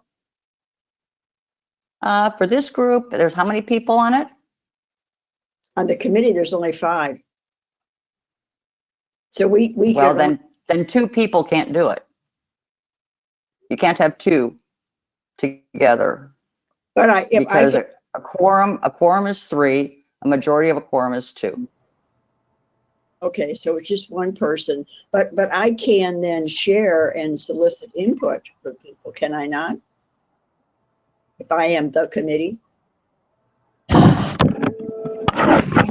the ultimate decision gets discussed in this group, I mean, before the decision is made, it would be brought back to this group. So what about I'm going to interrupt really quick. Thank you. You can have, there's a special rule for 5. So if there are 5, 3 would mean it would trigger OMA. So that's, Susan's right about how the math works, but then there's a special rule for 5. So the rule would be triggered with 3. So we could have 2 seats, is that correct? Yes, you can do one-on-one. No. Thank you, Samantha. Glad you're here. Thank you. Very helpful. Okay. Okay, so let's say Judy and Hannah. Let's say Judy and Hannah will talk, and then I think Susan, you come into play in almost like a consultant in some ways or whatever. So we'll do that. And then, do you think you can have something ready before our next meeting, which is when, Amy? When's our next standing committee meeting? Do we have regular scheduled ones? I can't- Aren't they the last Friday? So we have one in So May 28th, looking right at it. Okay, so we'll just, can you think you can have that done by May 28th, Judy? We're going to try. All right, sounds great. Okay, in the interest of time, we have 10 minutes left. So so I think we're good with where, as far as we can get on that. And I know we really wanted to get to we were supposed to get through all the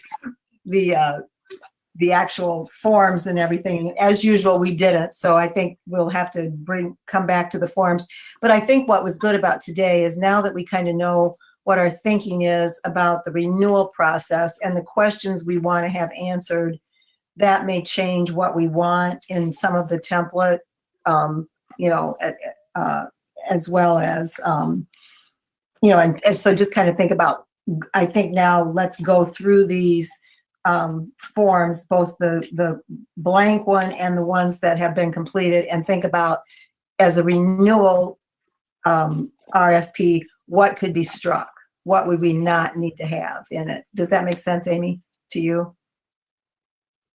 It does. Are you talking about us doing that now or doing that next month? No, I'm saying let's do it next meeting because Yes. So for the rest of this meeting, let's look at the annual report form that you sent out to us and the quarterly. Okay. Did you send us out a copy of the quarterly report as well?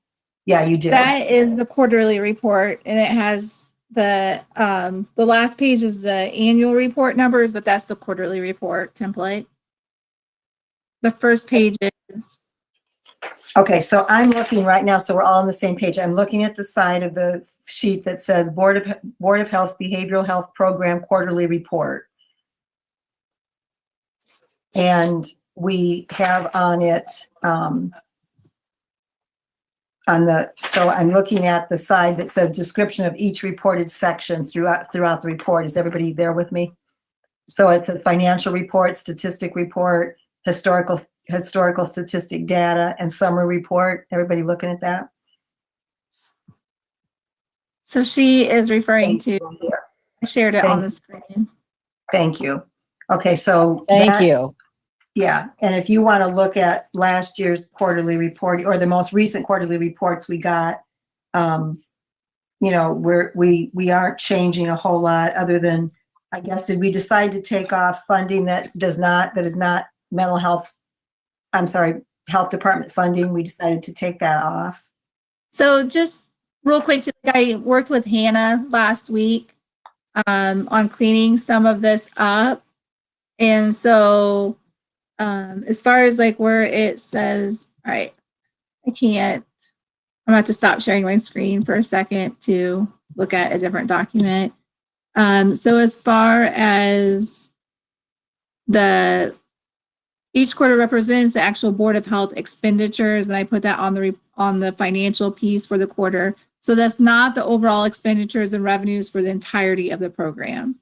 So that information is provided at the end of the year. So right now, each month, I just gather information from each program on how much money of the expenditures of the Board of Health they have utilized.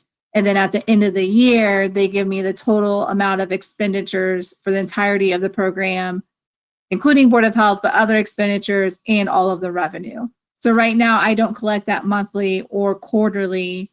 So when you see the quarterly numbers, it's just the expenditures from the Board of Health.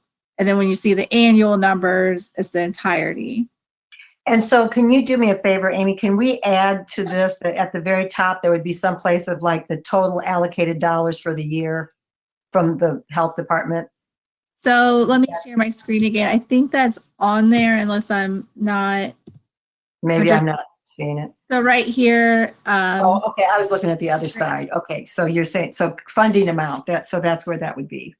Yes. Funding amount. Okay. And that amount would be listed there. Okay. Yes. Excellent. I'm kind of, I have a question on outcomes. It would actually, to me, be better to see the outcomes next to what their statistical report is.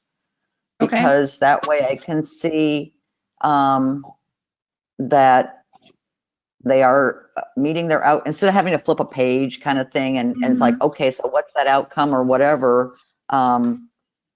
I don't know if that's possible. I guess it would possibly depend on the program. But that way, when I'm looking at what like number of clients from, and that's another question, that's going to be, that first quarter is going to have two different numbers. So the It's going first, to have the number of clients from quarter 4 that they've carried over, if they carry over clients, and then another number for quarter 1. so for quarter 1, it's going to have the first number on there where it says the number, the hashtag sign, the number sign. That first number is the total amount of unduplicated clients. So the number of clients that they've seen in quarter 1.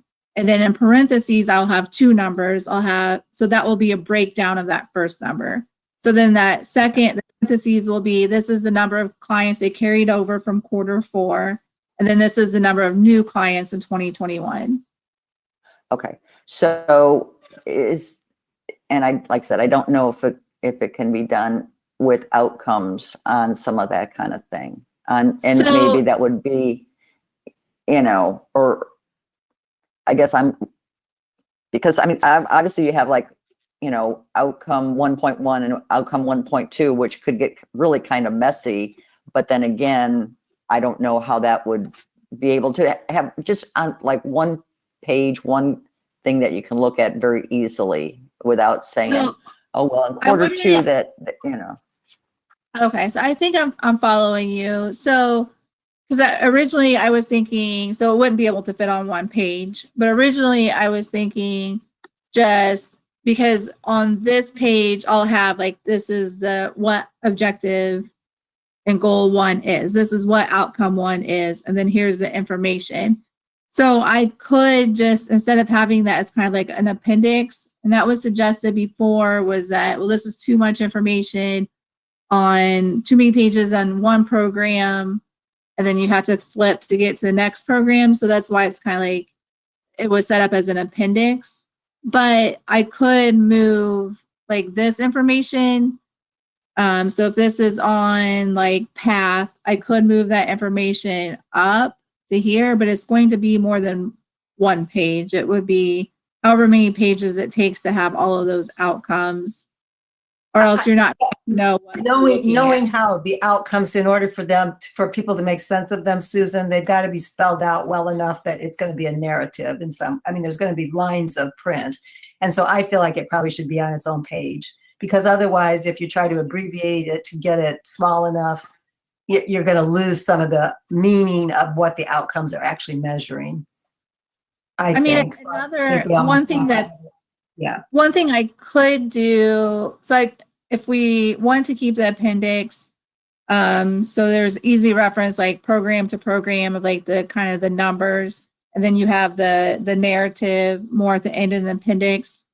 If you want to keep it that way, one of the things I could do is, so like the statistical information for that program is I could have it in 2 spots. So I could have it here where it's easy reference, and then I could copy and paste it. So name of agency, name of program. If you want to see the statistical piece, like the number of clients served, I can copy and paste that here, and then you can see it with your objectives and outcomes instead of having to flip back and forth. Right now, Susan, I'm reading from the quarterly report for embedded schools. And so here's what it would be: increase the proportion of children, adolescents with a mental health disorder who receive treatment. So outcome 1.1, 100% of individuals referred will not be excluded from counseling. Outcome 1.2, upon receipt of a referral, staff will attempt contact within 2 business days. Outcome 1.3, 85% of individuals referred will be offered an intake assessment appointment within 10 business days. Outcome 1.4, less than 20% of scheduled counseling appointments will be failed by the individual. Then it moves on to objective 2, increase the proportion of children and adolescents who self-report good or better mental health or an increase in overall functional status domains. And then it goes into 95% will assist in developing an individualized treatment plan. 70% will maintain or make progress in their overall functional status. 90% of caregivers will be contacted by counseling staff regarding their child's mental health treatment. So, I mean, it's too wordy to like be able to condense it. And if we try to make it all fit so that it's all on one page, it won't even be readable or sensical, I think. So I don't see. And then they go on. I mean, so we're talking, there's 4 goals, and under each goal, there's 4 outcomes often. So I don't think we can condense that on one page.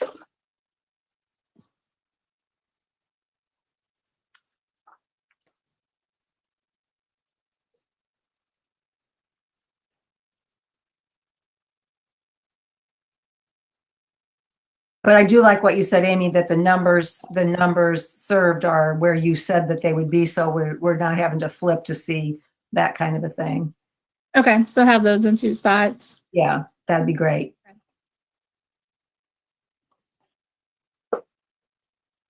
Anything else anybody, always says, oh, it would make so much more sense to me if it said, if I could see this, or if. And again, then we're only going to get the numbers served by our money, not total numbers served. For example, with Center for Human Services Adult Psychiatric, we will not see everybody they're serving. We'll only see who our dollars are serving. So that's going to be significant difference. So, and that's what we talked to. Is that still agreeable to everybody, that you don't want to see grand total of how many people in the community, in the county, are being served in a particular program?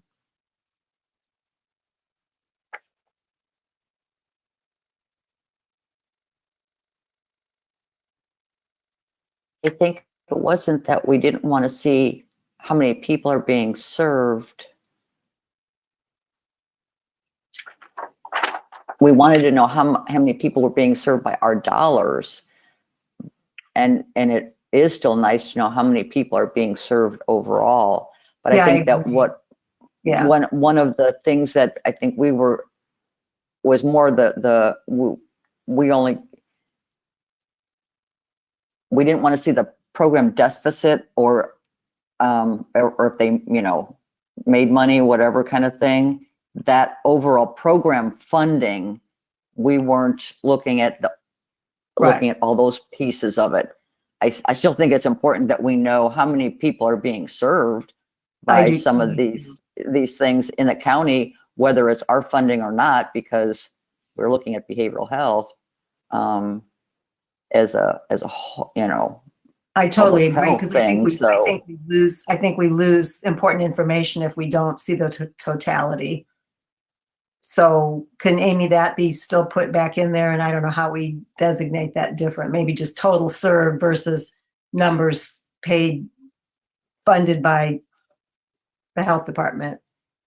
So I think it depends on the program, and Hannah and I talked about this too, where it gets tricky. So some of the programs like PATH, crisis or mobile crisis, psychiatric, that is actually the number of total people served, because there is, for those programs, there really isn't a way to like take out like this is what was, you can say like, yes, we're serving approximately X amount of people with Board of Health money, but then when it comes to that quarter, it's really for PATH, like they can't say, well, they can't really break that up. Like this is how many were served by this. These were the exact people served with Board of Health money, and these were the exact people served with this money, because like there's just not really a way of doing that. But then some programs like the Baby Fold, you guys pay for a staff member, and so it's really easy to identify. And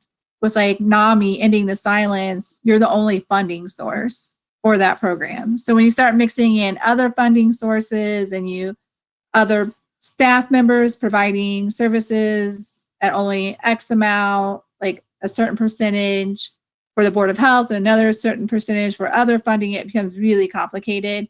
But like with the Baby Fold, they have one of their, I can't remember their title, but their position, like you guys are funding one position.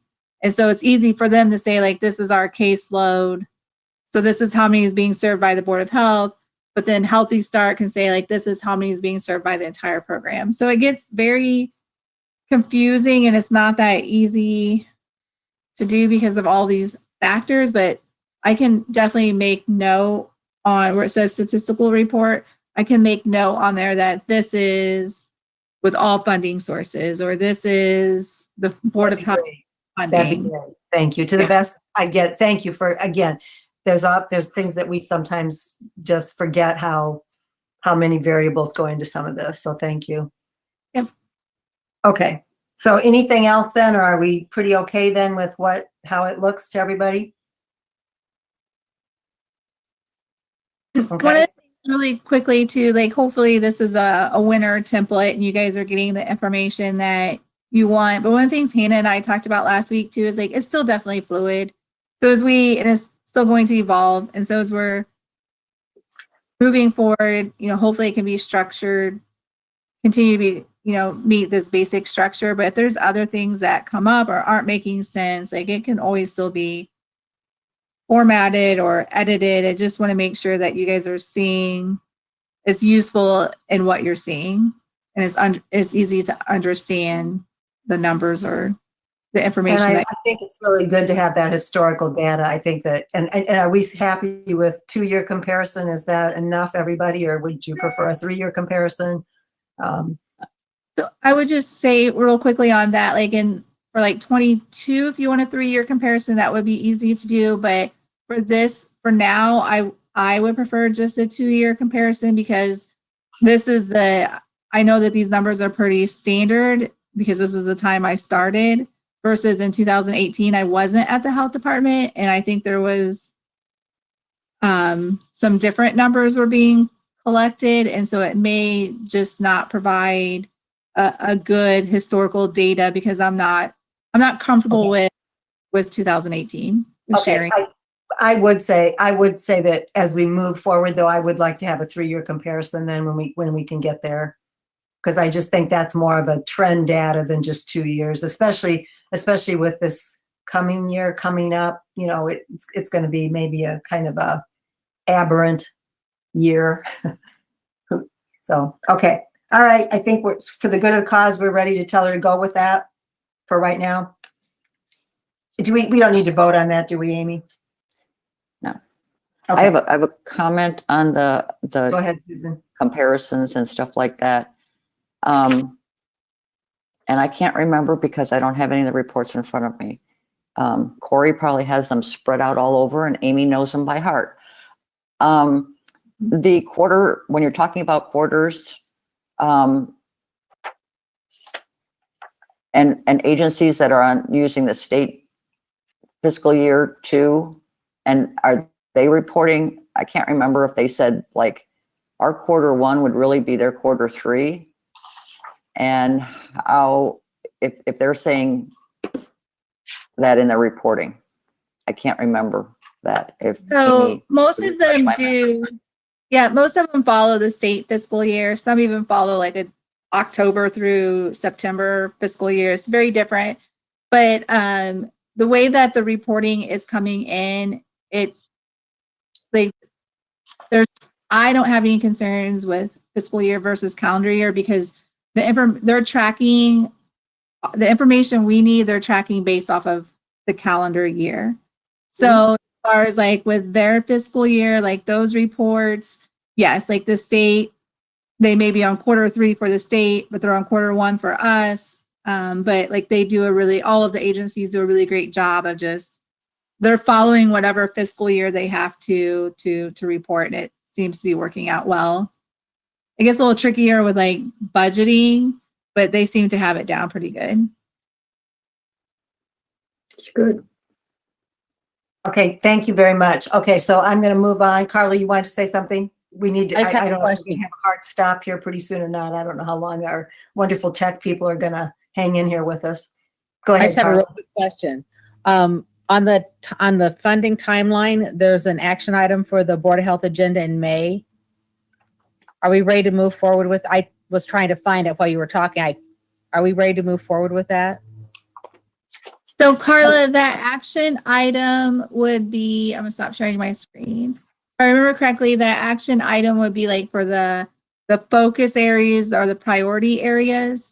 And so that would be, let me share this again. Sorry, takes a second to get where I need.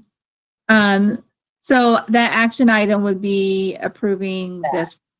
Okay. I just And was so just actually- checking.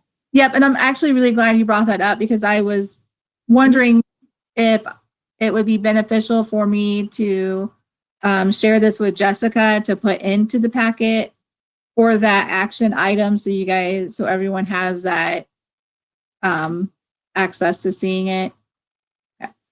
Please.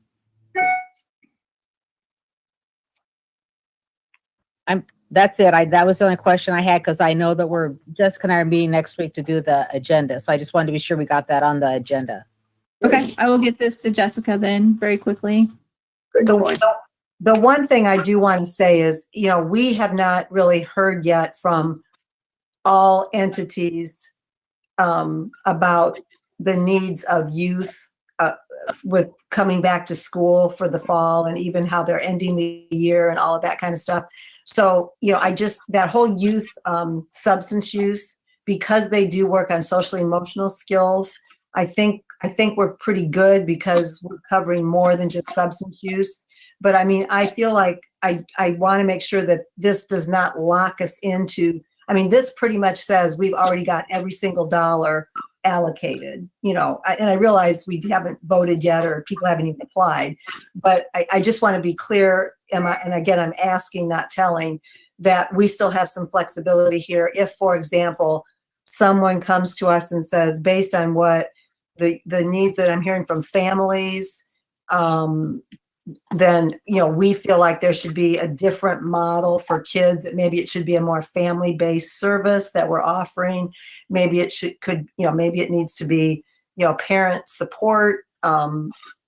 kinds of things. I mean, have we not, I want to make sure we're not completely locked in before we even start the process, the RFP process. And is that true by sharing this with the board? I mean, we're not locked in, right? Go ahead, Judy. Well, and yeah, thank you. The action item is the funding focus areas. I don't think we're not planning on sharing this entire schematic that Amy did with all the numbers in it. Aren't we just going to share the funding focus areas, not with anticipated or up to any dollar amount? Yeah, I would be more, thank you, Judy. I would be more comfortable with that. And that's again, what I'm asking everybody, because again, I think what we basically said, we're keeping the core areas what they were last year, which is adult services, youth services, crisis services, and the crisis system, and then that juvenile, the court services. So yeah, I think we're still good on that, right? So are you okay with that? Because I don't think we are ready to say we're locked into that we've got all the money already earmarked. That seems not wise on our part right now. So, okay, great. Thank you. So just to triple check to make sure I'm sharing the correct thing with Jessica, I don't share any of the money pieces, but share like embedded school program, mobile crisis unit, psychiatric services, youth suicide prevention. So I'm sharing those specifics, not like those 4 huge categories. I'm sharing the specifics that you guys discussed today as core programs. Yeah, although we kind of said everything was a core program. So that's where I was getting worried that did we lock ourselves down too much? So I think we really are still talking, in my opinion, we're still talking about those 4 generic groups. But yes, I think we did identify the ones you just named as being, almost sacred, that we really can't veer away from those.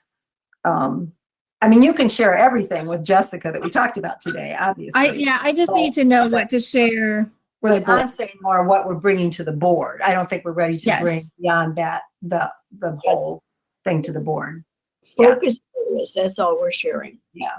So the same focus areas from last year. So the youth. Yes. The more general categories. Yeah.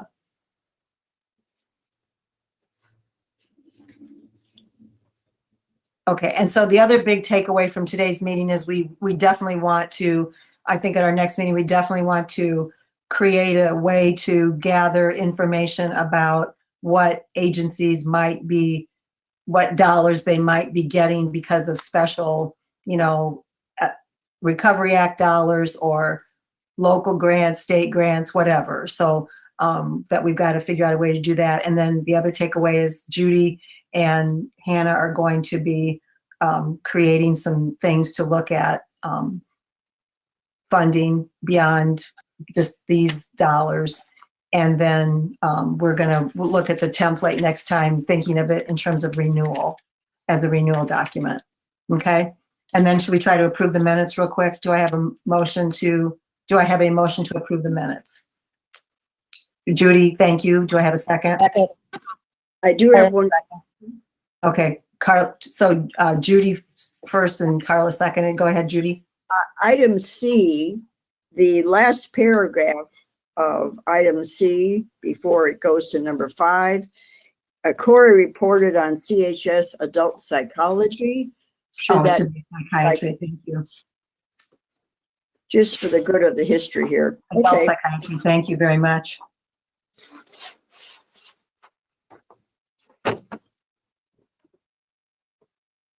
And I would also say, while we're fixing that, I don't think they said they have referred many to primary care. I think they've referred some to primary care.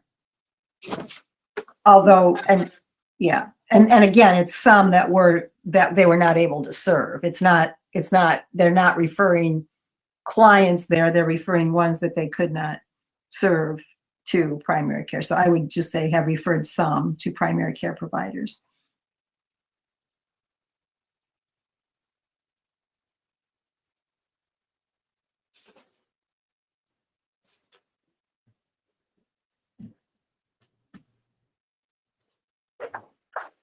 Okay, so we have to take a roll call vote to approve the minutes, correct? Okay, Amy, you want to do that for us? I'm sorry, did we get anyone to?